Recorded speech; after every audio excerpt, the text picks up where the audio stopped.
Hi friends, அஸ்ஸலாமு அலைக்கும். Welcome to Noorul mini kitchen. இன்றைக்கி நோம்பு திறக்கிறதுக்கு ஸ்பெஷலாக கறி வடை பண்ணியிருக்கேன். ரொம்ப டேஸ்ட்டாக சூப்பராக இருந்துச்சு. வாங்க எப்படி செய்யலான்னு பார்க்கலாம். இது கடலைப்பருப்பு இருக்கும், ஒரு 100 கிராம் இருக்கும். நான் ஊற வச்சுருக்கேன்.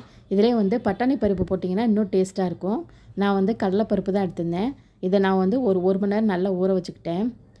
இதுக்கு மட்டன் ஒரு 100 கிராம் மட்டன் இருக்கும். நல்லா சின்ன சின்னதாக கட் பண்ணி நல்லா கழுவி எடுத்துக்கோங்க. இதை நம்ம மசாலாலேயே தண்ணி இல்லாமல், அதாவது எண்ணெய் மட்டும் ஊற்றி, வெறும் தண்ணி எதுவும் ஊற்றக்கூடாது.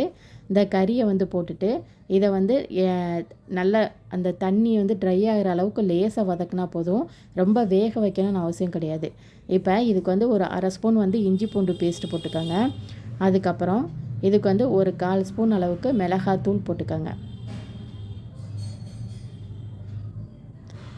இப்போ அதே ஸ்பூன் அளவுக்கு கரம் மசாலா பொடி போட்டுக்கோங்க.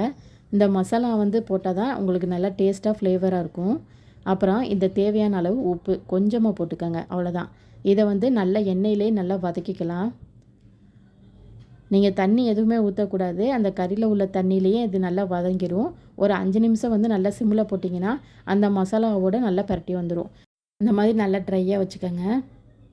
இப்போ ஊற வச்சுருக்கிறதுல தண்ணி எதுவுமே இருக்கக்கூடாது. நல்லா சுத்தமாக வடிச்சிருங்க.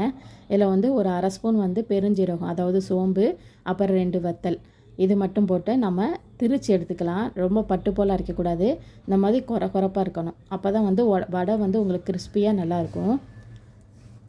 இப்போ அதே ஜாரில் கறியை நல்லா ஆற வச்சுருங்க. ஆற வச்சதுக்கப்புறம் இப்போ மிக்ஸி ஜாரில் ஒரு சுற்றுனீங்கன்னா இந்த மாதிரி உங்களுக்கு தனித்தனியாக உதிரியாக வந்துடும். இந்த மாதிரி போட்டிங்கன்னா தான் உங்களுக்கு அந்த வடையோடு மிக்ஸ் ஆகும்போது அந்த டேஸ்ட் நல்லாயிருக்கும். முழுசாக போட்டிங்கன்னா கறி ஒரு பக்கம், அதாவது பருப்பு ஒரு பக்கமாக இருக்கும். அதனால் இந்த மாதிரி போட்டுக்கோங்க.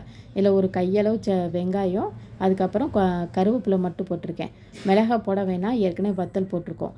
இப்போ எண்ணெய் நல்லா காஞ்சதுக்கப்புறம் இதில் நம்ம கையை தண்ணியில் நனைச்சிக்கிட்டு, இப்போ அந்த வடைக்கு உங்களுக்கு எவ்வளோ சின்ன சைஸ் வேணுமோ சின்னதை எடுத்துக்கோங்க. கொஞ்சம் பெருசாக மீடியமாக வேணும்னா எடுத்துக்கோங்க. நான் இந்த உள்ளங்கை அளவுக்கு இந்த உருண்டை சைஸ் எடுத்துக்கிறேன். ரொம்ப பெருசாக எடுத்துக்கிட்டிங்கன்னா கொஞ்சம் வேகாது, நல்லா இருக்காது. ஒரு மீடியம் சைஸ் எடுத்துக்கோங்க. இந்த உள்ளங்கை சைஸ் உங்களுக்கு கரெக்டாக இருக்கும். இப்போ தட்டி நல்லா போட்டுக்கோங்க. இப்போ ஒரு பக்கம் போட்டு ஒரு 5 நிமிஷம் ஆகட்டும், நல்லா வேகட்டும். நீங்கள் இந்த மாதிரி திருப்பி விட்டுட்டு ஒரு ரெண்டு தடவை நீங்கள் திருப்பி விட்டிங்கனாலே உங்களுக்கு நல்ல முருவலாக, நல்ல பொன்னிறமாக, நல்ல மொறுன்னு வடை உங்களுக்கு ரெடி ஆயிரும். இப்போ நமக்கு சூப்பரான வடை ரெடி ஆயிடுச்சு. ரொம்ப நல்லா இருந்துச்சு. நீங்களும் இந்த மாதிரி ட்ரை பண்ணி பாருங்கள்.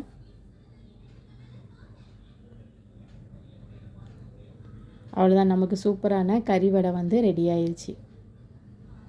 ரொம்ப வாசமாக டேஸ்ட்டாக இருந்துச்சு. ஓகே ஃப்ரெண்ட்ஸ், இந்த வீடியோ பிடிச்சிருந்தால் லைக் பண்ணுங்கள், ஷேர் பண்ணுங்கள். மறக்காமல் நூரல்ஸ் மினி கிச்சனை சப்ஸ்கிரைப் பண்ணுங்கள்.